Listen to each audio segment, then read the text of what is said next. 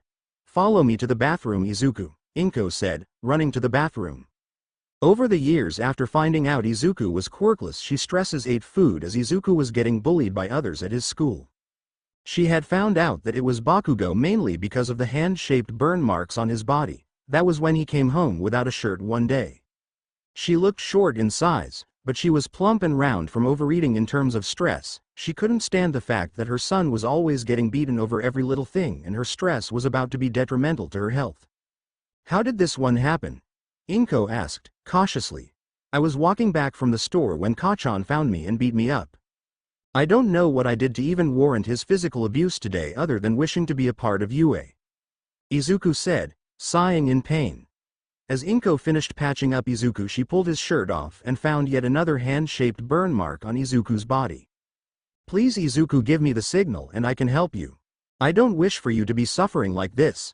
Allow me to place that boy behind bars. Inko pleaded her son.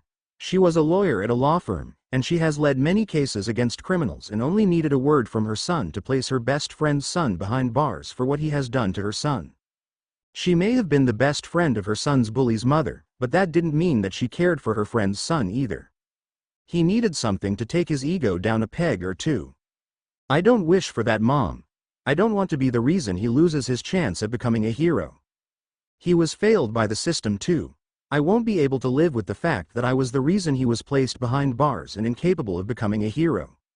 Izuku said, staring at her as she patched up his stomach. I see. Well, I guess that we need a different way to make sure that your calls for help are heard. Inko said, getting into a thoughtful stance. Please, Mom, let's just forget about him.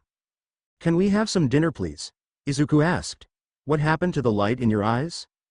I know it wasn't Bakugo who could do that, Inko asked, concerned. I met All Might today, Izuku said, explaining how he met the hero to the point of which he asked said hero if he could become a hero without a quirk. Inko stared in shock at her son, and the only thing that she could think about was what the hero said. Did anything happen today with Bakugo before him? She asked, concerned even more. KK Kachan said that if I want a Q quirk so bad. Izuku pauses, looking at his mother's eyes, conveying what he was thinking as tears came out of his eyes and streamed down his face. Don't say any more. I know that this is a sad moment for you.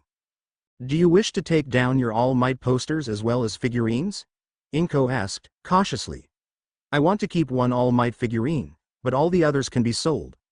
I'm sorry, Mom. Izuku said, crying into shoulder. Don't worry, dear, you did nothing wrong. I will make this right and make sure you get your smile back. How about helping me clear the beach up and fix some support items for the entrance exam? Inko asked. That'd be great, Izuku said, still crying. Izuku entered the school of his dreams as he walked through the gates with some gadgets in a small box that he made from the beach. It had taken 10 long months in order to clean up the whole beach with his mother, but it was worth it as he was able to make schematics in order to make some gadgets in order to help the heroes. Some ranged from foam bombs that hardened around a criminal, villain to prevent their escape, others were electric nets. And his most favorite one was his electrical scarf that he made for Eraserhead to use, as he knew that the man needed all the help he could since his quirk erased others for a short time. Only for as long as he kept his eyes open, as well as making sure that his eyes were well watered as well. The longer he could keep his eyes open, the better use he could get out of his quirk. As Izuku entered the building, he found himself inside the campus of the most prestigious academy in Japan. Yue Academy. The best hero school in Japan. This is where I show off my gadgets and make my place in here known to the world.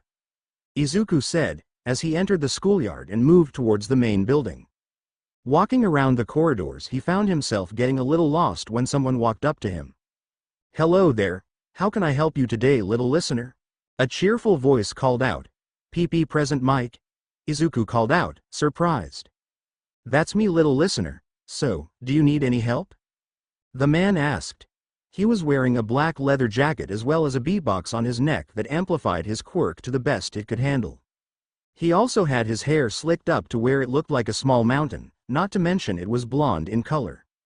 He had a small stubble on his lips to show that he had some semblance of a mustache growing.